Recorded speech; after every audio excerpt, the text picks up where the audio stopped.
We'd been married, several months. After about a year, little Billy Paul come on the scene. Oh, she almost died. And how I walked up and down the floor when the little fellow was being born, and just as soon as he was born, I heard him cry, and I screamed, I said, "Thank you, Lord, it's a boy, and his name shall be called Billy Paul." Many of you know my son, Billy Paul.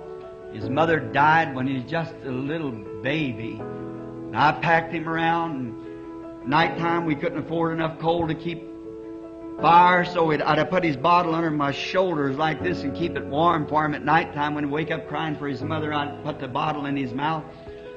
And she asked me when she was dying, always stick with Billy. We've been real chums. And so everywhere I go, I take Billy, and he's stuck with me. Well, I could take this opportunity to greet you. I don't get this opportunity much anymore. As you get a little older, you can't do the things that you used to do. You want to, and in your heart. But one thing I want you to know, that I love you, and I pray for you daily. And I know that you pray for me, because that's why I'm here today. Truly, we're a blessed people. And I just want to take an opportunity to say God bless you. And over the many years that I have known you and have worked with you, when Dad was here and now in the work with Brother Joseph, and it's just an honor to call you my friend.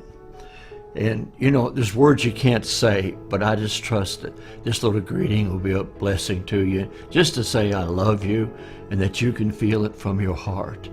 You know, Brother Branham said we could talk too much, we could sing too much, we could shout too much, but we could never pray too much.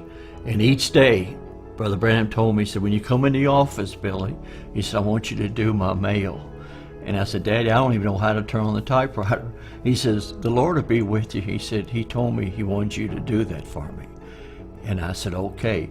He said, no matter if you've got one letter or you've got 1,000. He said, the first thing you do is kneel down and pray and lay your hands on the mail and ask the Lord to help you that day. And he said, don't you answer any Bible questions. Don't you answer for me. He said, if there's a question to me, you keep them. And when we get together the next day or that day or whenever, he says, then you write down on the envelope and I'll answer the questions. He said, but no matter where I am, he says, you remember every day that you do the mail. He said, I'll be praying for you.